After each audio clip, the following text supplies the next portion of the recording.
Good morning, Titans Nation. Welcome back into another edition of the Morning Glory Show. We hope you are shit showered, shaved. Hope you got your mayo in your cup because it's time to tighten up. Today, I'm joined by my wonderful co-host, Jonathan Miller at Esports Valen. You can follow me at Glory Days Sports on all socials. And how are we doing today, Jonathan?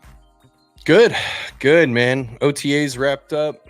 Going into the final stretch of the offseason. Teams are coming together. Got some interesting topics to cover for the offseason, and yeah, it's going well.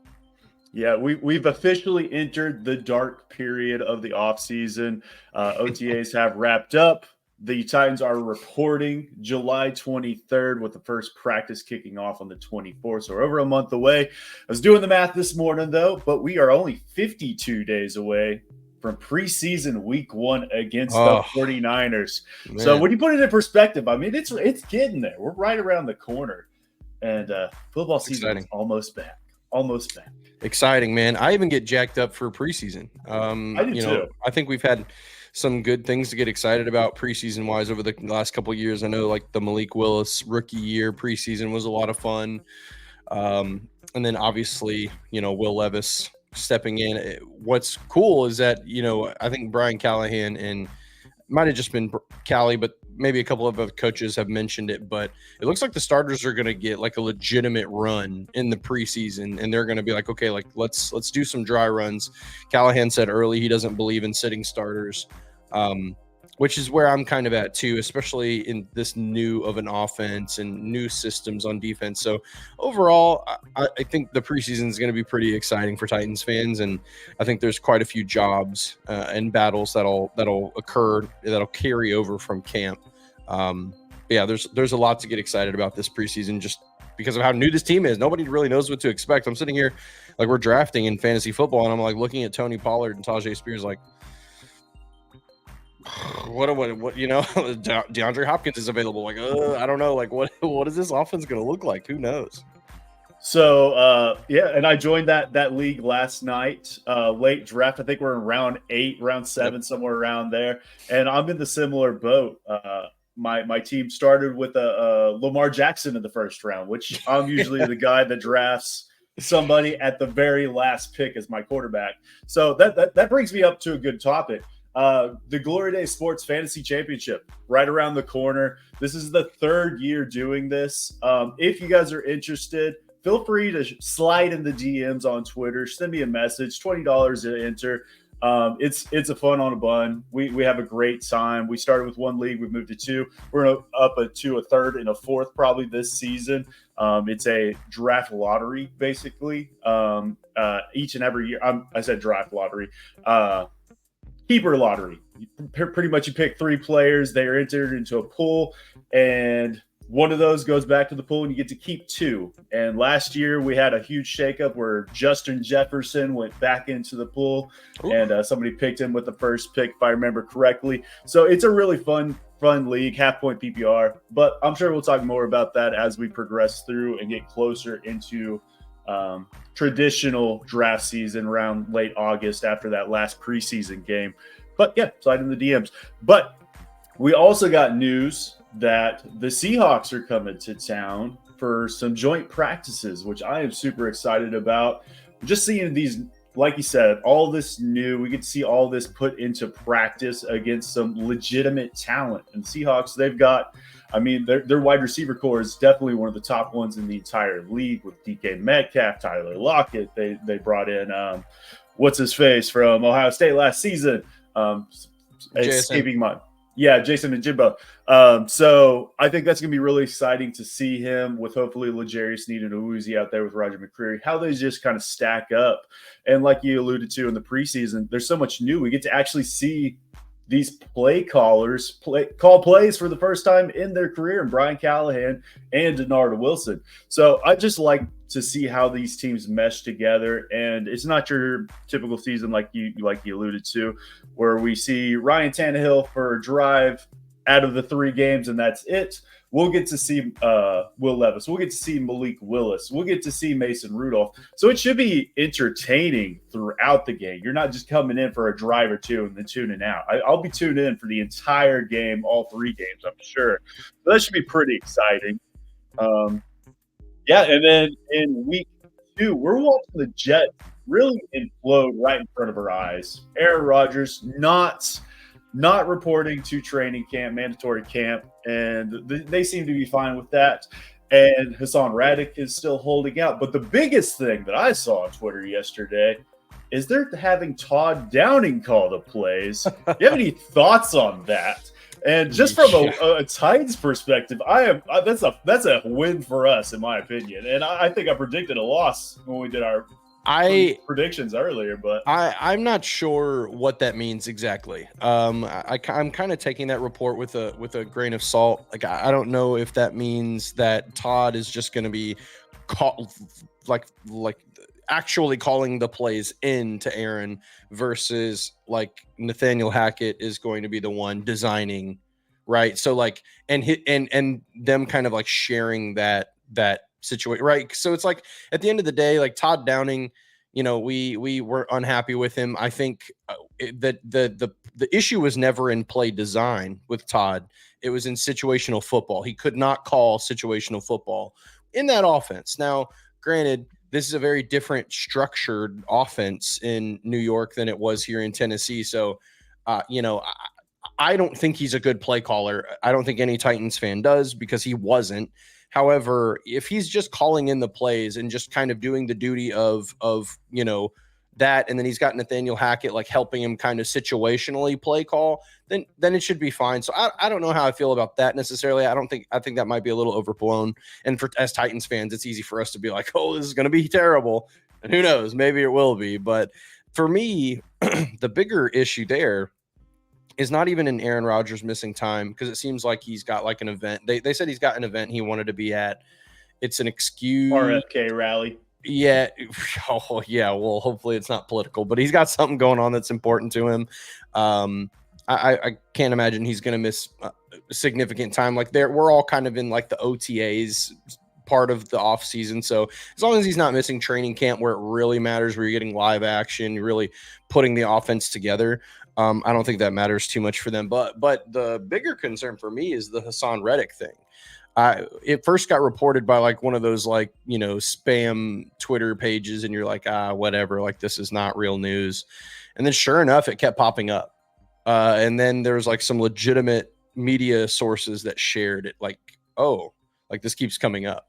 So I don't know what that's about. Like it's one thing I will say is that there's like some serious miscommunication, or maybe no communication to the head coach, because Robert Saleh keeps getting put under the fire because he doesn't have answers for these things. He's like, yeah, Aaron's not here because he had something else that was more important, or that was important to him. Okay.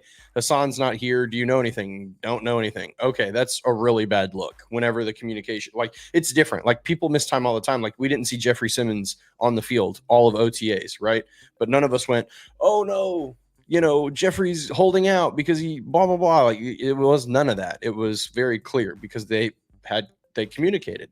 So the fact that communication is not very good up there is not a good thing.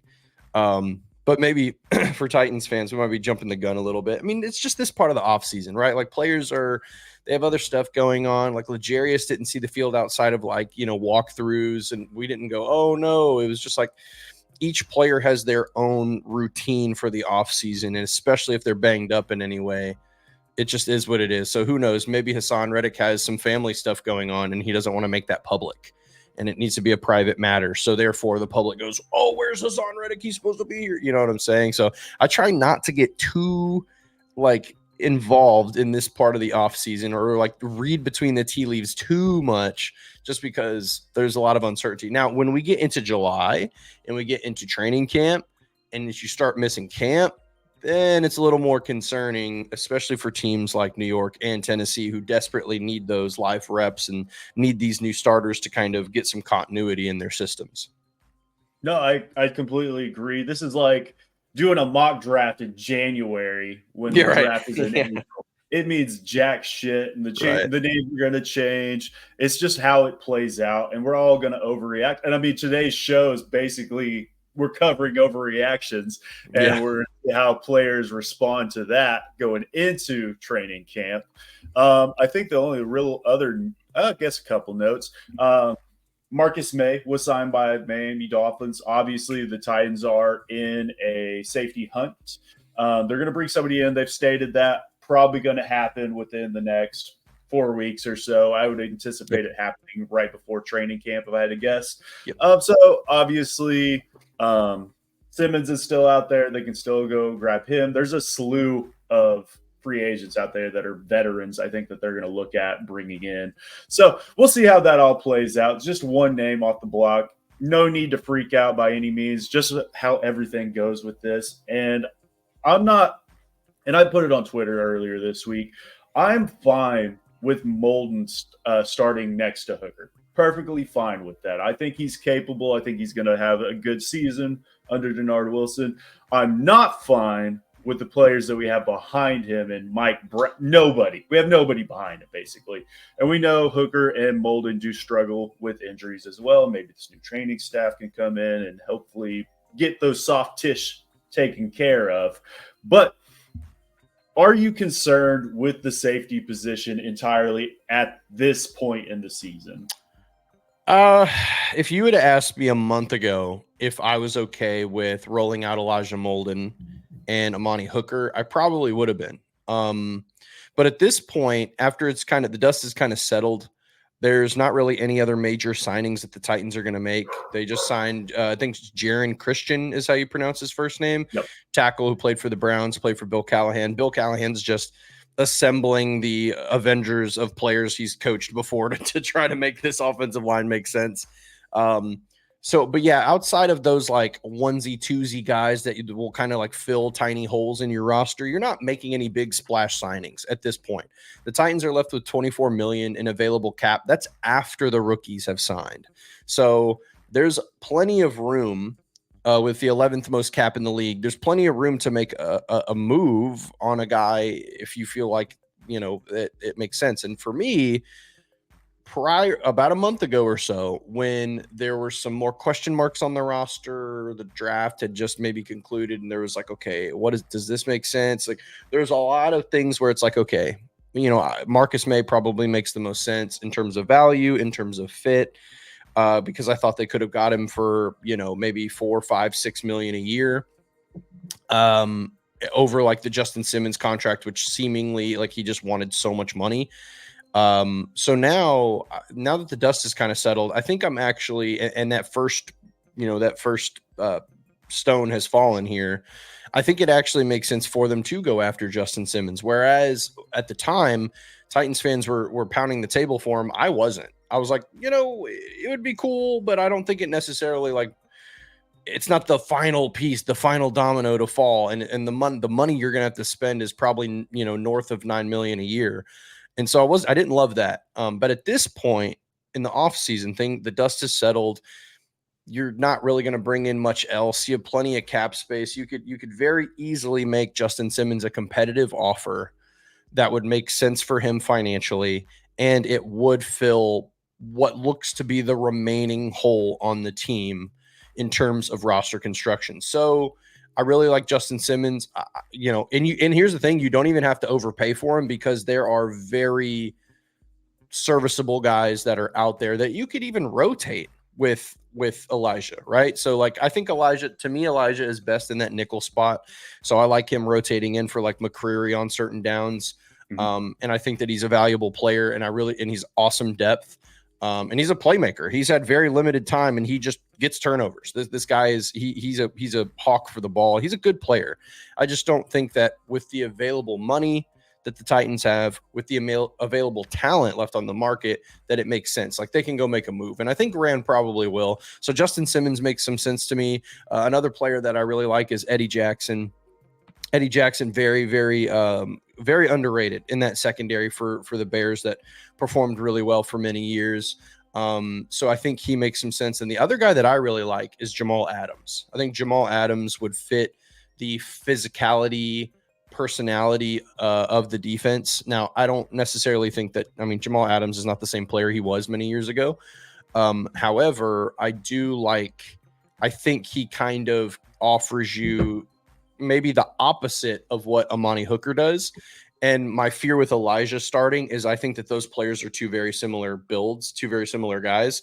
So you don't really have the same, I don't know, you don't have the same value that you would get out of someone who kind of has a different skill set. So Jamal, Justin Simmons, and then the last guy I'll mention, Quandre Diggs. Really big fan of Quandre. Yeah. I think those three players are very good players still, but they all landed on the market at the worst possible time. Like top talent at safety all landed at the market at the same time, and it absolutely torched the market. So it's kind of an unfortunate thing for the safeties, to be completely honest, because in any other year where, you know, there's not as much depth at the position available, I think that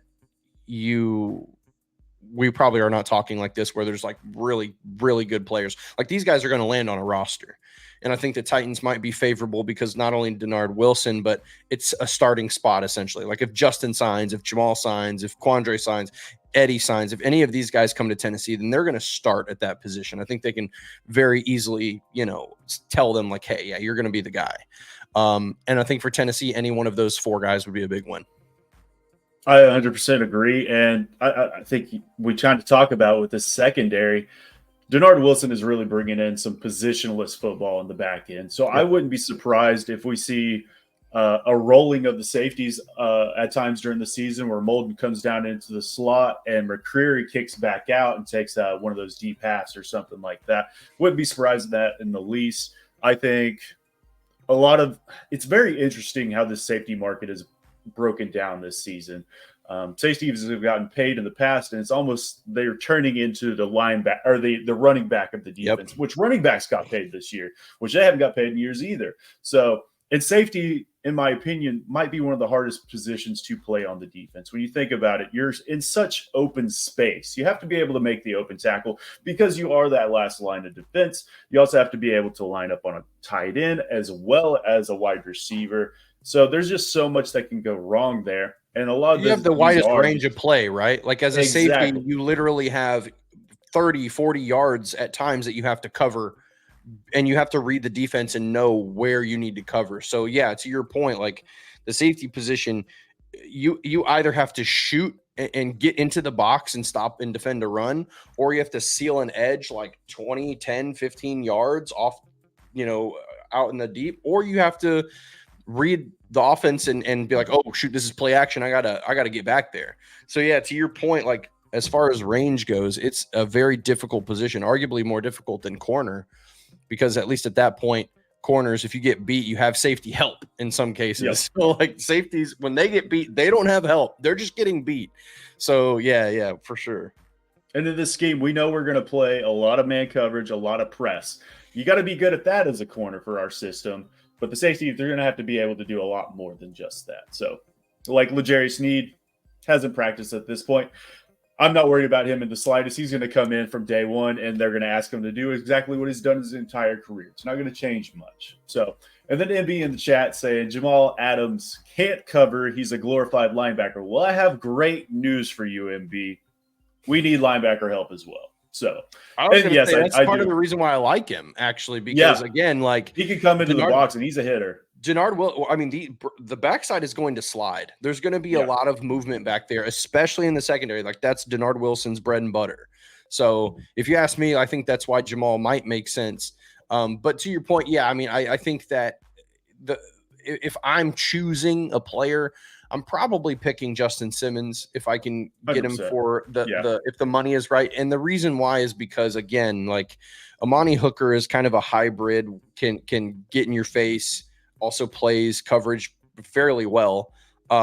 Justin Simmons is just a pure ball hawk. Like that guy, what he does well is play coverage and read the defense. And I think the backside of the defense really needs that. I think that's like the primary thing that's missing, like almost like a Kevin Byard, like ball hawk, leader of the defense, vision type of player. And so I think that makes sense. But if they went and got any four of those guys, and Jamal would be kind of an exciting, like boom or bust signing, because he's either going to be really good. coming out of the draft, he was that dude. I mean, he was a top 5 pick. Obvious character concerns. Sure. Putting that aside, though, we're just talking about that. But yeah, I'll be interested to see how it plays out, who they select. I think as long as they bring in somebody, I'll be happy. Yeah, That's kind of how I see it. I don't care who. I would have went Marcus May or Justin Simmons. Those would have been my top 2. And I think pretty much all of Titans Nation is leaning towards Justin Simmons at this point. I'm perfectly fine with that. I'd be perfectly fine with that. I'll be interested to see what the Marcus May contract comes out as, because that's going to dictate a lot of what this money looks like. And I don't think it's been reported. I think it is too, and I think it's going to bring Justin Simmons' number down as well eventually. So, and then you talked about it. We brought in Jerron Christensen yesterday, made it official. Big coach hiring his buddies just like Mike Vrabel. The only difference is that his players aren't calling plays like Mike Vrabel's buddies. So, and I thought it was funny.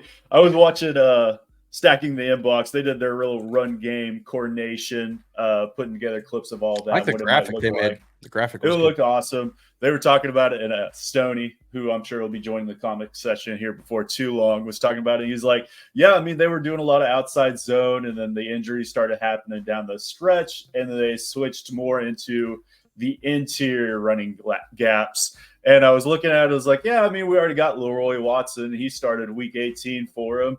And then the next day we signed Jerron Christensen, who started on the left side for the later half of that season. I was like, okay, well, these are depth pieces. These are guys, and I'm falling out of love with Jalen Duncan. I've got to be honest. I think this is more concerning for him, and we might talk about John Ojukwu later, but I'm not worried so much about him. And then MPF, I think he should start at right tackle. He should. Agreed. And I'm not the biggest MPF fan. I was looking at it this morning.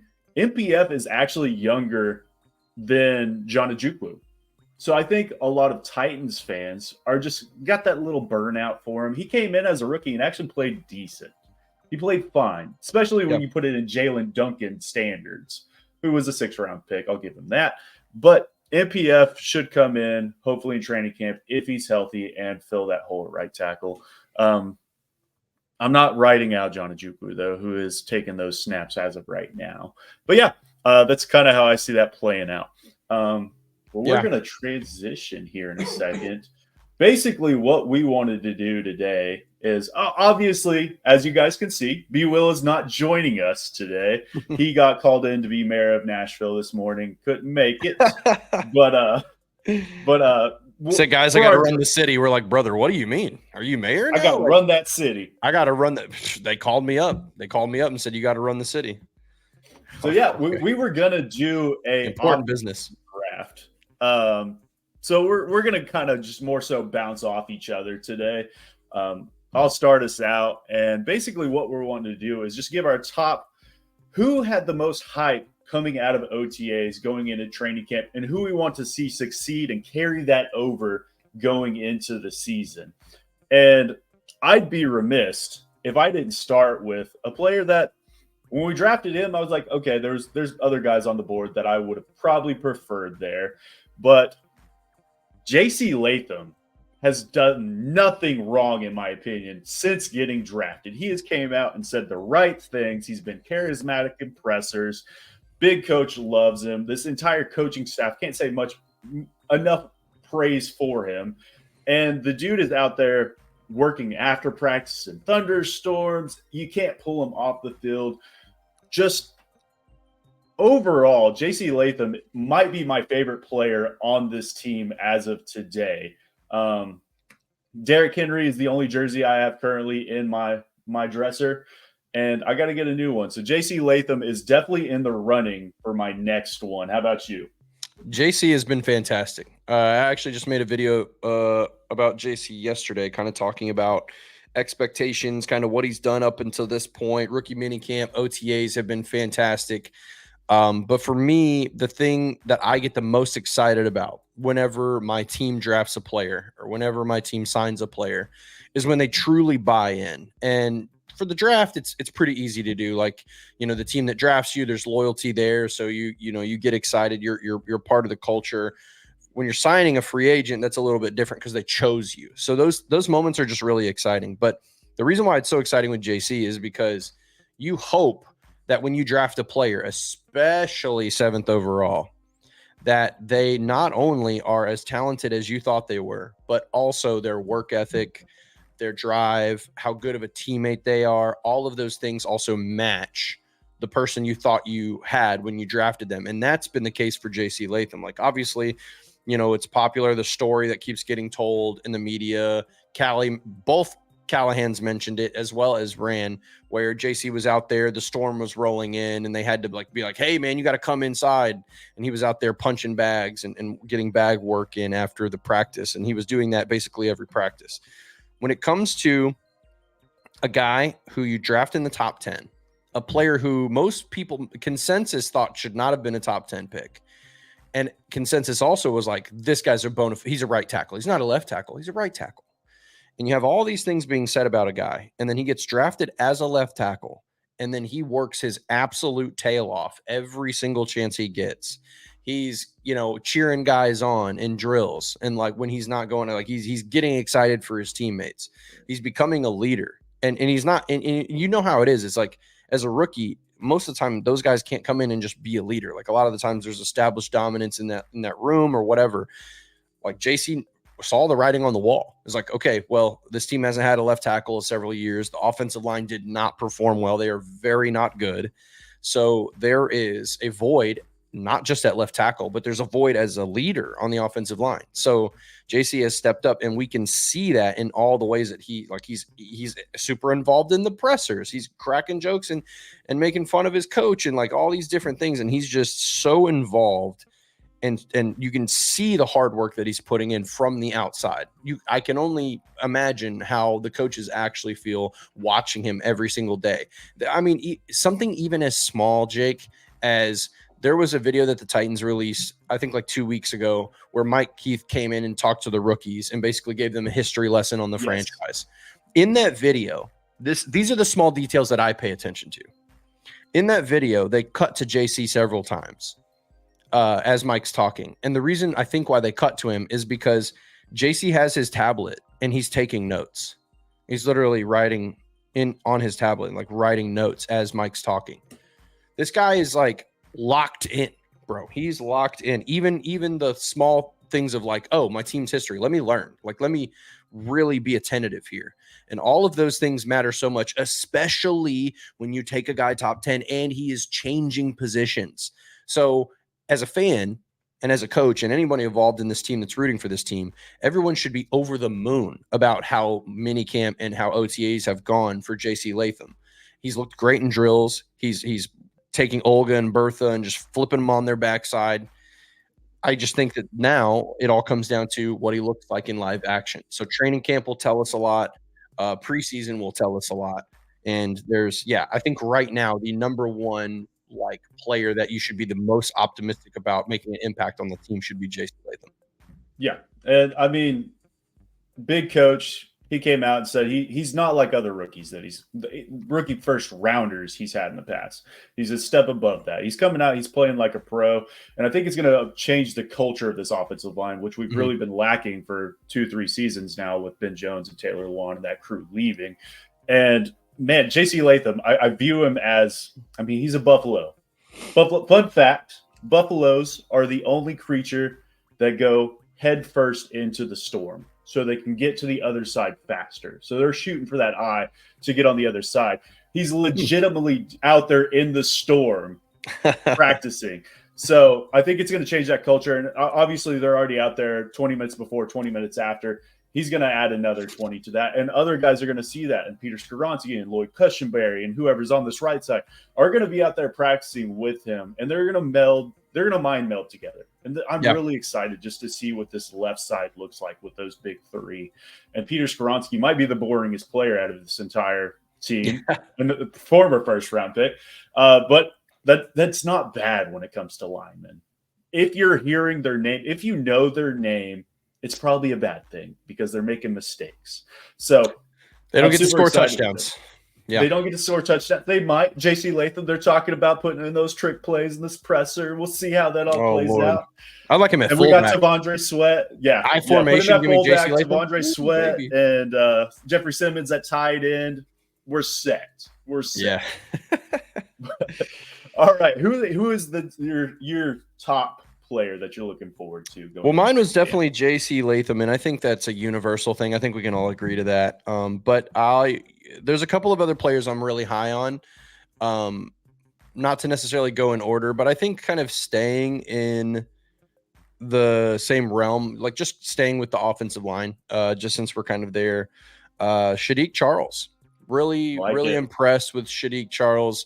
Obviously, it's just OTAs. There's not a whole lot to buy into here. We're not seeing live snaps. And at the end of the day, really, it's going to come down to how some of these guys perform in the preseason, I think, whether someone gets a nod or not. But the right guard position is incredibly interesting to me because I think all Titans fans going into the offseason, we all said, okay, well, at least we have our left guard and at least we have our right guard, right? Like almost all of us have penciled Brunskill in. Like it was like, well, he didn't like play horribly. So like, yeah, he's still on the roster. Like, cool. Yeah, that makes sense.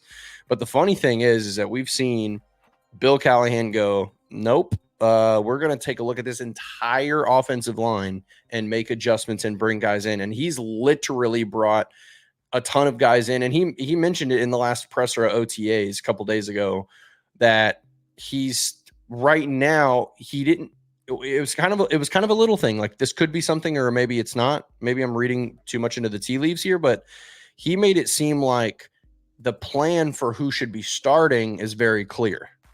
But he said, I have to kind of piece together like what the depth of the offensive line is going to be, like who's going to be center 2, who's going to be left guard 2, like that type of thing. He mentioned that.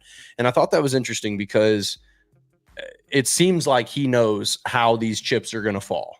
And so I'm the most interested of any position group to see how the offensive linemen come together. Like, is Shadiq the guy at right guard? He looked really good in OTAs.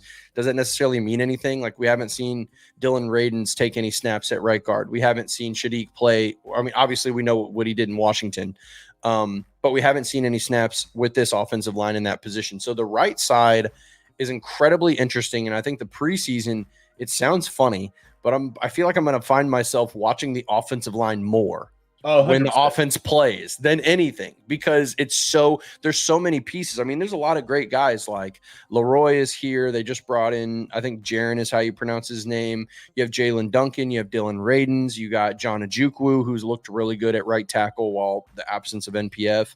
And then of course Shadiq. So like, there's a lot of talent in that offensive line room right now that is going to be battling for a couple of starting spots. And I think it's going to make the offensive line better. And so far, you know, if Shadiq is the guy at right guard, I like it for 2 reasons. I like it, one, because it gives us some solid starter level play from a guy who's done it, and also from a guy who's already coached him. So when Bill is bringing his guys in, that kind of gets me excited, because it's like, okay, there's continuity in the room at this point. It's like these guys have heard Bill, they've been coached by him, they know what his expectations are. There's a level of, okay, like they've already started doing this, versus the guys who have been in the room who have not had good development, like the Jalen Duncans and the Dylan Radins and the NPFs. These guys are kind of playing catch up, and they're learning from him and how to do it for the first time. So to me, watching this entire group kind of come together and battle it out in the preseason and in camp is what's going to be the most exciting. And to be completely honest, at this point, who knows who the right side of this offensive line is going to be. But the second reason for Shadiq, to wrap it up, is his relationship with Lloyd Cushenberry, the center. Mm-hmm. So if Shadiq is the guy, like, he really has a leg up, if you want to be honest, because having that continuity with a player that you've already played with on the offensive line and having it again there is beneficial, not just for Shadiq and his ability and his chance of winning the job, but it's beneficial for the team, because whenever you have that continuity and that friendship and that, and, you know, these guys know what to expect when it comes to communicating in game. Shadiq is going to know, like, okay, like Lloyd's going to kind of point stuff out, and I kind of know what to expect from him from a communication standpoint. That gives this offensive line a level of continuity that it's desperately going to need, because this is pulling 5 new guys together and putting them on the line and saying, okay, like let's be better. Because that's the biggest expectation for the entire football team right now, is that this offensive line improves. It's got to. You just spent 2 first-round picks back-to-back years on 2 left tackles, essentially, and said, Yep. 1, 2, here we go. Like, let's move. So, yeah, I think Shadiq, if he worked out, if you would say all these players are the same, pick one in that spot, I would probably lean, even though I love Dylan Radins, I would probably lean Shadiq at this point because of the continuity with the center. I just think that gives us a leg up early on, which the Titans desperately need in a very competitive first 4 weeks. No, I completely agree. And Callahan talked about it earlier this week that they cross-train all of these positions. If you're a guard, you play center and you play left side, doesn't matter. But I would agree that Shadiq is going to be the starter going into week 1, just because of that Lloyd Cushenberry connection. And what we're finding out with Callahan is he likes players that can displace bodies. We're talking play strength.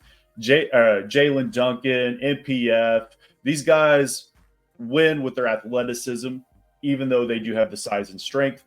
Guys like Shadiq Charles and John Ojukwu, they are maulers. And then I think when we look at the run game, this team is going to be very efficient at running the football. Just with the pieces that they put together, obviously Tajay Spears and Tony Pollard will do their thing.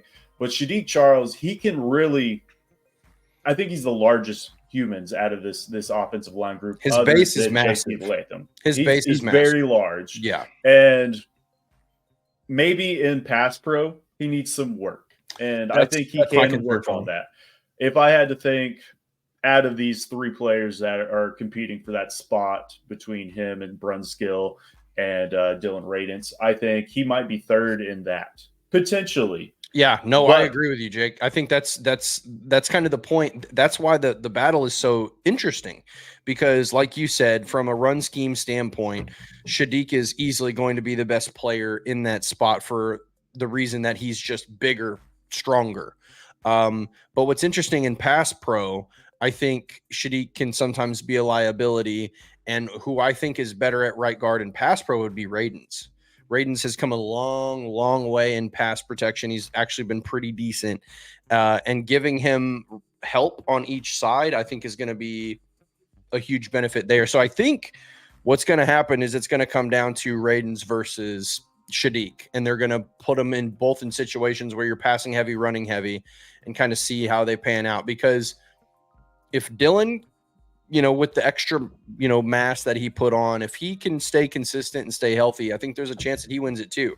And that, again, is just a good thing, right? Like, being able to have 2 very competent potential starters battling it out in camp is a very healthy scenario for the Titans at this point. But yeah, I'm excited about it. I think they've brought in enough talent. It's almost like the Titans have been like, okay, this is the guy who's on our roster who has promise, young, promising player who hasn't got a good chance to be coached properly.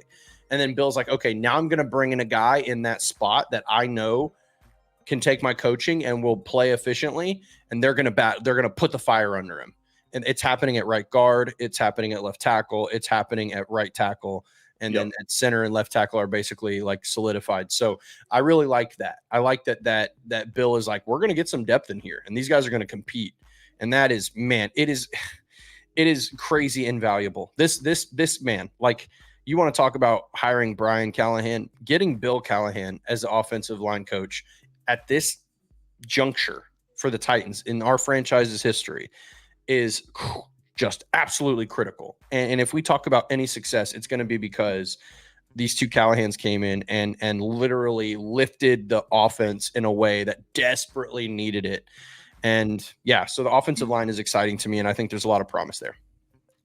And it just speaks so much words that we're talking about. Offensive line is super exciting. It's never exciting to most casual fans. And I think this is the polar opposite this season. That's what everybody's paying attention to. But before we do another 30 minutes on offensive line talk, we'll go and move on. The whole podcast on the offensive line. I know. And I did have Radence and Cushionberry, they were the last 2 picks I had. Originally would have had 12 picks. They were 11 and 12 for me. So they were worth bringing up as well, just because Brunskill started out very hot. Obviously, he was running with the 3rd team there to start out, so it maybe cooled off a lot for fans. But this is an open competition. It could go any way. And Brunskill, I mean, we didn't talk about him too much, but he's just steady Eddie. I don't think he fits this scheme very well. I think he does operate better in a zone-based scheme. We're switching to a gap-based, which we're going to run both, of course. But he's going to make the roster. He's on the roster bubble talk is insane to me. He's cheap. We've got money. He's not going to get cut. He's making like $1.4 million or something. He's not. Yeah, it doesn't make sense. No. Yeah. So this is going to bring me to who would have been my second pick, and that's Jaquan Jackson. I mean, I remember watching this kid at the Senior Bowl and going, okay, he's got something there. He's got very good instincts and technique. Athletically, I had concerns when I saw him there. I was like, I just don't really see the athlete. And I think we're seeing he is very athletic. And obviously we're running in shorts right now. And maybe when the pads go on, this all changes. But the dude is out there running. There was talks about with Tyke Tolbert, he's getting first team reps at certain points during this little OTA mini camp series. So Jaquan Jackson is a guy that I started pretty low on, who I'm slowly listening. I'm hesitant because we've done this 1,000 times as Titans fans. Me and Tajay Sharp, we talked about him. Kyle Phillips, who's still on the team, who might not make the roster this season. We'll see about that. But Jaquan Jackson, I think he's got some chops, and I think moving into the slot, I think he and, I mean, obviously the Tajay Spears connection as well. But I think this is a guy that can help the culture, and we're looking a couple years from now, this is a guy that could be a starter on the slot for us. I wouldn't mind that at all. And if he can continue this trajectory going into the season, I was looking at him as maybe a 200-yard receiver. Maybe he could be a 400, 450-yard receiver, potentially. I think he can be a deep threat for us. And it's going to be him. And if that's the case, he's going to be stealing reps from Treylon Burks. That's what it comes down to. He can be that clear-out receiver for you. He can be Khalif Raymond plus. And I'd be perfectly fine with that. But yeah, Jaquan Jackson, Tulane wide receiver. He's looked really, really good. Jaquan was at the top of my list as well. Because, like, obviously, I would say that the one thing that gets me the most excited about him, that caught my attention the most, is whenever this guy's running like a 10-yard out or a deep out, and he's stretching, like using the entire length of his body and fingertip catching balls that are put in difficult positions. That's an NFL ball. That's an NFL ball thrown against an NFL corner that's not going to give you an easy route, right? And so to me, when you're evaluating college talent, especially at wide receiver, you can have really good athleticism and you can be great in space and all these different things. But the biggest thing to me is, can you beat one-on-one coverage? When there's a guy lined up against you from a route running perspective where the ball is going to be placed, like, can you get to the ball and can you make the difficult catch? And in camp, even though he's running against no one, you can tell that he was making those types of catches. Nobody necessarily reported on anything other than that. So I can only believe like the snippets that we got to see from media by Jaquan were all like, I didn't see him drop a single ball. I watched him catch a lot of difficult balls. He looked really good in and out of his breaks. And Calvin Ridley kind of gave us a barometer for what that's supposed to look like. Julio, when he was here, gave us that barometer. Him and AJ, of course, were crisp. Everybody else, not so much. But I think now, you know, you see Calvin Ridley, who is arguably just as, if not better, in terms of like just crisp and sharp routes than Julio was for us. Getting to watch Jaquan run a route that's similar shortly after and going, oh, okay, this kid's sharp. Because we thought the same thing about Kyle Phillips, but even Kyle looked a little sluggish compared to Jaquan at certain times. So there's a lot to be excited about with Jaquan Jackson. I'm in the same boat. I mean, the three of us were perplexed why, you know, Malik Washington was a guy that got overlooked for him, just based off his production and like looking at some of his tape. But this kid, not only has stood out and has had a phenomenal camp, but also he is got a fantastic attitude. Like, watching him in pressers, like all those things matter. Like these things matter because that transfers to the room when you're trying to get better. It also transfers to the locker room when you are building, culture. And this guy is fantastic. Like he's super humble. He's got a great attitude every time, someone puts a camera in his face. And so you pair that with the talent that he's showing and flashing on the practice field, and you go, okay, this kid's got something. Like we were confident he was going to make the team because of the new kickoff rules, and he's above average returner. And so at this point, he's showing those flashes that he can make it onto the field. So not only is he going to find himself getting a job based on his return skills, but he's probably going to find himself some opportunities in that playbook because he's showing that he can be that guy. So he'll be another one in preseason that I'm excited to see how he matches up against NFL defenses. 100%. I'm super excited just to see how this all plays out for him. And behind the big three, and you alluded to Calvin Ridley talking him up. I'm not listening to Calvin Ridley. After he called Treylon Burks T.O., we're done here. He's not Julio Jones. He meant body type wise, clearly not from a production standpoint. T.O. is one of the greatest to ever do it. He meant like frame. Is there a better hype man than Calvin Ridley? I mean, he's just talking to all these guys. Again, like when it comes to your team, when you sign a player who is high profile and they come in and they just buy into the culture, man, and they're like, man, like I'm rocking two-tone blue. I'm doing this whole thing. Like, that gets you excited. That should be like, okay, and we know that we know that feeling all too well because we've signed so many players that were just like, this is just like a bus stop. Like, oh, okay, whatever. Like the Randy Mosses of the world that were like, oh, why'd you guys pick me up off waivers? Yeah, type deal, So it's like, and that's never fun. That's not fun for anyone. So yeah, so Calvin hyping him up. Yeah, I mean, of course he's not. Media though, that's really driving this train. I mean, everywhere I look, they are talking about Jaquan Jackson. I've heard Easton Freeze and JT Runke talk about him on the Hot Read podcast. Well, I've heard TD talk about him many times now. And then Ramon Campbell and Will, I've heard them talk about their show, Buck Rising. I mean, everybody that's in this Titans market, I've heard them give nothing but praise for Jaquan Jackson. So I have to go by the numbers of that it's probably true. It's probably true. So that gives Calvin Ridley a 50-50 split at this point. So maybe he can redeem himself. Maybe Jaquan Jackson is him. But yeah, who would be your next player? We'll go two more each or so. Yeah. So, I think there's a couple guys still left that I'm really excited about. There's one guy that there's two guys I'm pretty excited about that I'll just go with one of them. This guy has maybe been the second most hyped player on this team during OTAs and through rookie minicamp. He shined in rookie minicamp, was looking really good there. Yep. Went, OTA started, the veterans came in, and this guy was still flashing and making plays. He's looking like a very instinctive player that has, more years than he actually has on him from an experience standpoint. He looks good, looks polished, and that's Gabe Judy Lawley. Judge Judy. Would have been my pick as well. Gabe has been fantastic. So, I will admit, like in the draft process, like it was a guy that kind of flew under my radar.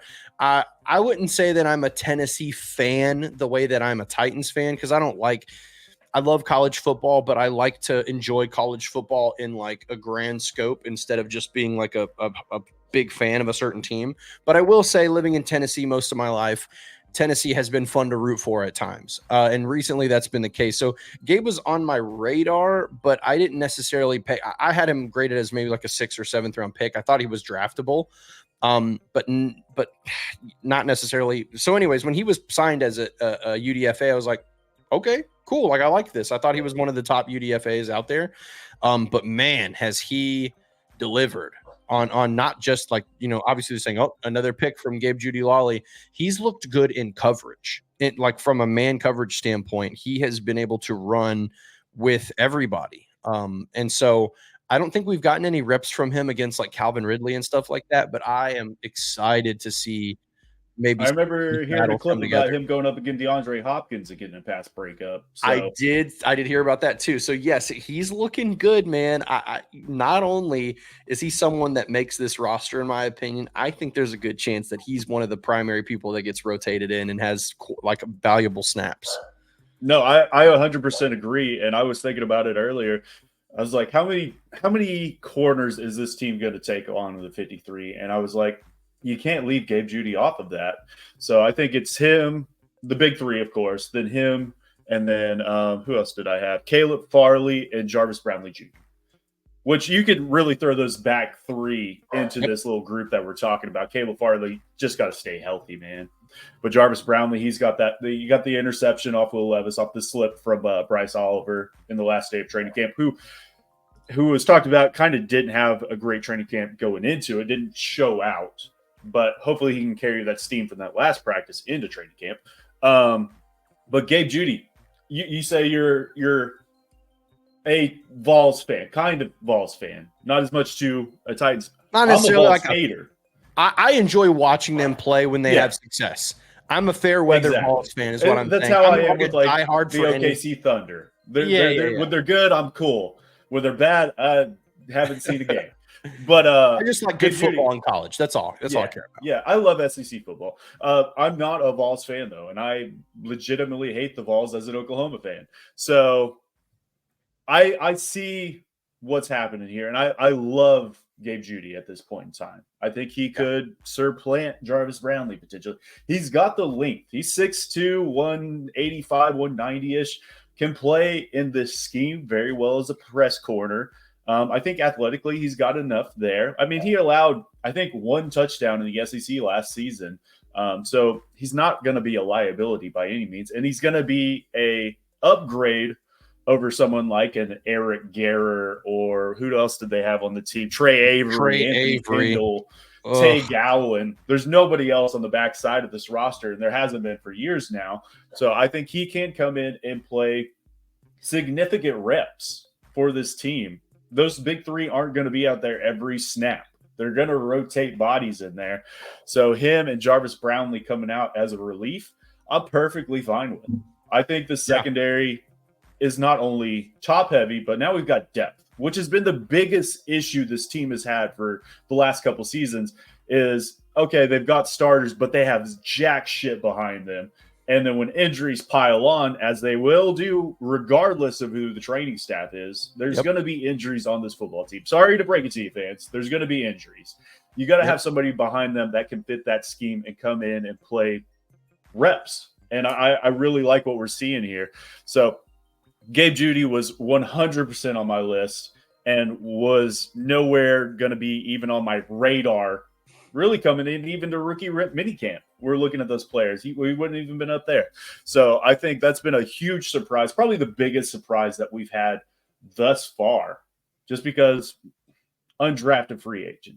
I mean, it is what it is. Yeah, those guys aren't supposed to flash and be like, he's making the team. But I think we can all confidently be like, he's making the team. And that's another thing that's exciting about the corners too, is that I think you can look at all the corners right now and go, okay, the 6 corners the Titans should keep are all here. It's the 3 who are starting, L'Jarius, Chidobe, and Roger. And then it should be Caleb Farley, Jarvis Brownlee Jr., and Gabe Judy Lawley. That should be the 6 that you keep. And that just says, like, man, like there is, like, you feel good about that corner room from top to bottom at this point, especially with how they're playing. So a pleasant surprise, a much needed pleasant surprise, because this team desperately needed good corner depth. And I think they have it, which is the first time that's ever happened. This might be the best corner room, you know, if you're buying the hype on Gabe Judy Lawley and seeing the potential in Caleb Farley. This might be the best corner room from top to bottom the Titans have ever had. Maybe. I was thinking about that yesterday, and I was like, okay, they had the My Man Catch No Balls crew with that Odori Jackson, Logan Ryan, and that crew. And when they were coming in, I was like, this is them. They are those guys. And as the season progressed, and who was it? Malcolm Butler was the who was Yep. the third. It didn't play out well. I mean, they were fine. They were middle of the pack. This is that next level, and they've got the mentality behind it. It's not my man catching all balls. They broke it down the other day as come get some, bitch. So, and not safe for work. But, I mean, these guys have got that dog mentality, disciplined assholes with grit, as Denard Wilson wants. And, I mean, we're talking just hype going into the training camp. Denard Wilson could be thrown into there as well, because every time that man talks, I am fired up. Same. So, I was thinking about it. It's a shame he's going to be a head coach next year. That's what I was about to allude to. I was like, next season, he's going to get a head coaching job, and he's going to go somewhere. And I was like, what if he takes Nick Holtz with him as well? I was like, oh, darn. Maybe he takes him as an offensive coordinator, and Nick Holtz could call plays there or something like that, and that would be a promotion for him. I don't care if Nick Holtz leave because we got Callahan, so I'm fine with that. But and there's no saying that Holtz would abandon Callahan as his friend and stuff either. But I think Denard Wilson will be a head coach sooner rather than later. And if he can continue this hype going into the season, look out. The defense is coming for teams. Right. So that'll elude me to my next pick, which, I mean, there's several we could go with here, but I think one's Titans fans maybe the biggest surprise outside of Gabe Judy was Thomas Rush for me. Yes. He was a rookie last season. Dude, another undrafted free agent last season, I believe. But the dude has been putting it together this season, and he was on the roster bubble last season as a rookie. The dude is athletic. He played outside linebacker in college, so he did drop into coverage, and he's kind of fits that scheme. But he was a little stiff, I thought, kind of just looking back at his college tape. But he's got some of those intangibles you're looking for, and they're talking about in the media that he was the one player they're like, hey, you got to slow down, bud. You're going too fast. And that's what I'm looking for. And we know Arden Key is going to be the starter, that rotational starter for us. But, I mean, there's room behind him, and he's not going to see all the reps. I mean, Thomas Rush could fill in and be that second positional pass rusher for you. And then obviously you've got a couple slew of other guys behind that. But that Caleb Murphy, that's another guy that I think a lot of Titans fans were super high on last season. I think Thomas Rush is better than Caleb Murphy. Is small school with Caleb Murphy. Obviously, he had all the sacks there. Of course, he broke a record. But all of the sacks. He had all of them. And I think Titans fans see those stats and they're like, okay, that's my guy. I think Thomas Rush is just a more complete package, and I think he's putting it together. So I wouldn't be surprised if he sees significant snaps this season. I think he's earned a 53-man roster spot at this point, regardless of what happens in training camp, which I don't think I would have said at this point. I mean, Rashad Weaver's going to make it as well, and that's the guy he's really competing with for that second spot. But, I mean, Harold Landry, he's not going to be there all the time, too. So you got to have a slew of these pass rushers. The interior pass rush is going to be very good this season. You got to have guys on the edges, and I'll be happy. I'm happy with where the edge group is at this point going into training camp. Yeah, I think it's going to be interesting because it feels like one of these guys is not going to have a roster spot, right? Because so you have Arden and Harold who are locked in at 1 and 2.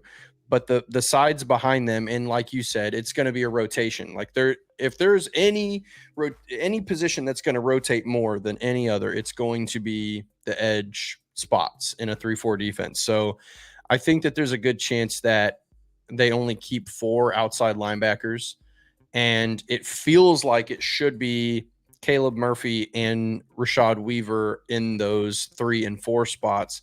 But Thomas Rush has been very, very impressive. Like his motor, and as a pass rusher, like that's maybe one of the most important aspects to their game. Like you have to have a high motor, and every single rep. I mean, this guy, he jumps off the screen when you're watching him practice. And to me, that's important, but it's not everything, right? So another interesting battle on the defensive side for pass rushers is like kind of how these guys maybe play in preseason. Like, can they get to the quarterback? Caleb Murphy had a good preseason last year. He went to practice squad, eventually. I mean, and he then, had a and then sack in every preseason game, if I remember correctly. yeah, he was impactful. So I would suspect that we'll see something similar to him. I think the coaching staff is high on him. As much as I love Rashad, there's a good chance that it's probably Weaver versus Thomas Rush in terms of maybe who gets that fourth spot. I think because the roster is so competitive on the rest of the position groups, like corner, wide receiver, offensive line, like these are maybe areas that they might keep an extra guy like normal. Like receiver, definitely. I think there's a really strong chance that there's 7 receivers that gets kept.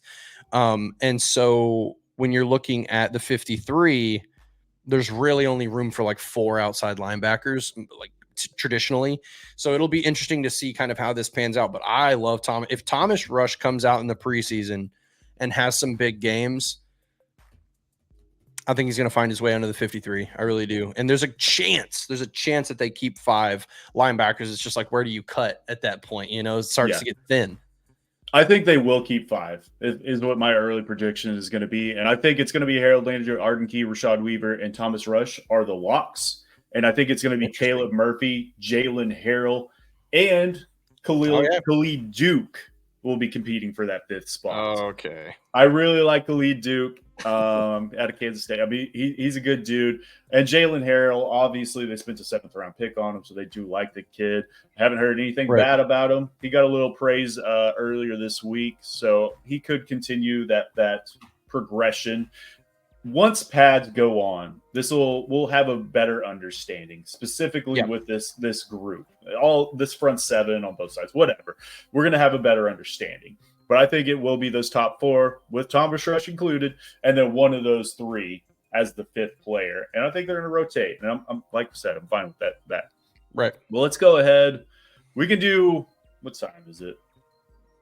It's right. Let's do one more. Okay. I think there's one. I'll give you another one. There's one guy who should be here, right? So let's include the one guy who should be in this conversation, and that's Josh Whyle, right? So Josh is obviously – showed some flashes last season right before he got hurt, which was really terrible timing because he was starting to come online. But Josh has been what looks to be running with the ones all of camp. Every ball that's gone his way seems to be coming from Will Levis. I think I've seen several from Mason, but Josh has looked really good. Like he's your prototypical tight end in terms of build. At Cincinnati, he was particularly really good at just climbing the ladder and getting contested balls. And I think that's probably how they're going to use him here. I think the coaching staff probably looked at what he did in college and said, okay, like last year doesn't matter. Last year was all messed up, all jacked up. Those guys didn't know how to coach football. They didn't know how to scheme football. This was a mess. And so looking at this new look offense, I think that we're going to be running 11 personnel quite a bit. But we'll see.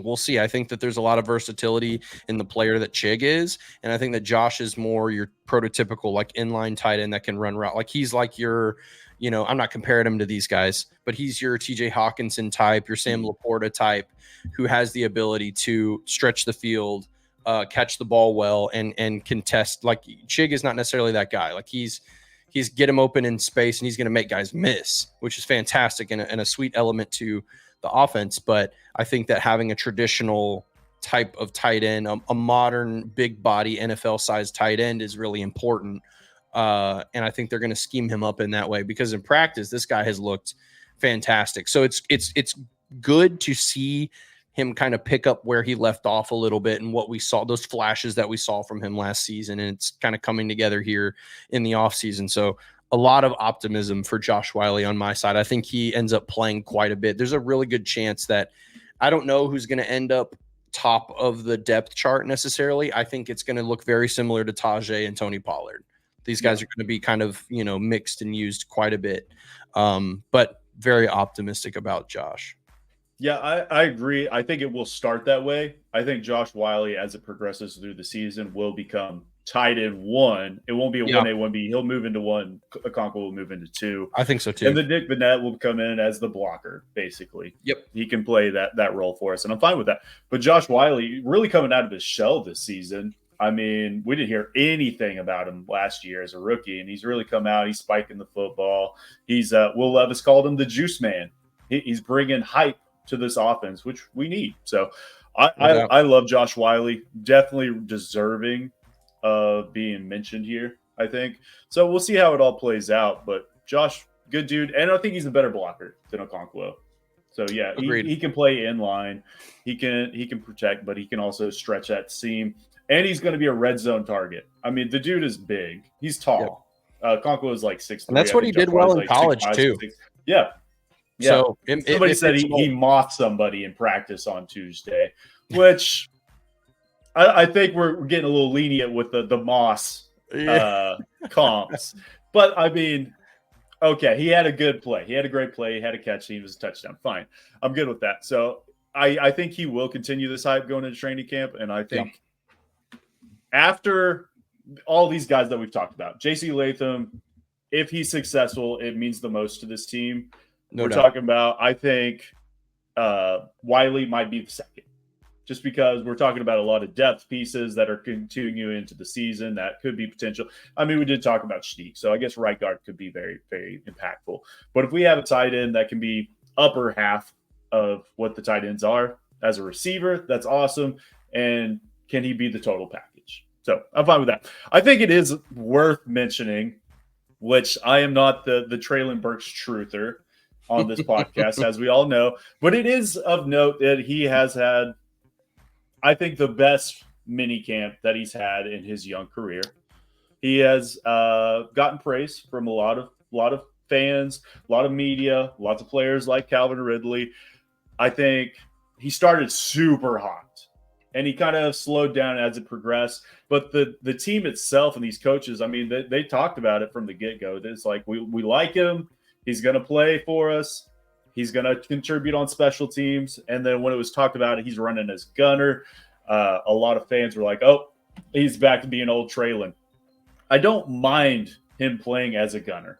And if it's him and Caleb Farley out there as gunners, 2 first-round picks as gunners, I mean, that just speaks to what Jay Never let John Robinson ever back into a front office. Special teams matter. Get your first round picks to play special teams. But Treylon Burks running as a gunner, and we talked about it last week, how he was exhausted after when he got to those individual drills with Tyke Tolbert. Tyke Tolbert come out later, and he was like, hey, I mean, we wanted him to run slower. I mean, we saw the camera. He was huffing and puffing. But as a gunner, you're basically just coming out at a dead sprint. We don't know how many reps he did there either. But I think playing a gunner is also going to help him as a receiver. And maybe that's just me putting my optimism hat on. I mean, this optimism draft.